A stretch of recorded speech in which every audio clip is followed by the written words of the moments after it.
Yes hello friends, అందరికీ good morning. నా పేరు సలీం, నేను హైదరాబాద్ లో ఉంటాను. సో ఈ రోజు చూడండి, మనకు పురుషోత్తం దాటి సార్ది జస్టిస్ త్రూ ఇంచుమించు 50 నుండి 60 లక్షల మధ్య ఉండే కారు మర్సిడీస్ బెంజ్ ఎట్లా వచ్చింది అనుకుంటున్నారా? జస్ట్ సబ్బు పేస్ట్ చేంజ్ చేసి వచ్చిందండి. సబ్బు పేస్ట్ చేంజ్ చేస్తే ఎట్లా వస్తుంది, చాలా మందికి విచిత్రం అనిపిస్తుంది. సో ఏం లేదు, అమితాబ్ బచ్చన్ వచ్చేసి ఒక యాడ్ చేయడం వల్ల ఆయనకు 5 కోట్లు పోతున్నాయి అనుకోండి.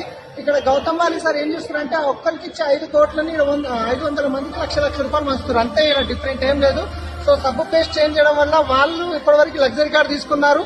ఇప్పుడు మీరు ఇక్కడ నుంచి లగ్జరీ కార్ తీసుకోవచ్చు. ఎందుకంటే వెస్టేజ్ ఇంకా విన్నింగ్ టీమ్ ఆధ్వర్యంలో చాలా సక్సెస్, పాజిటివ్ గ్రోత్ అవుతుంది. మీకు ఈ వీడియో ఎవరైతే పంపిస్తున్నారో వాళ్ళకి కాల్ చేసి మీరు బిజినెస్ స్టార్ట్ చేయండి. లేదా మీరు ఫస్ట్ టైం చూస్తున్నట్లయితే ఖచ్చితంగా నాకు కాల్ చేయొచ్చు. Thank you, wish you well.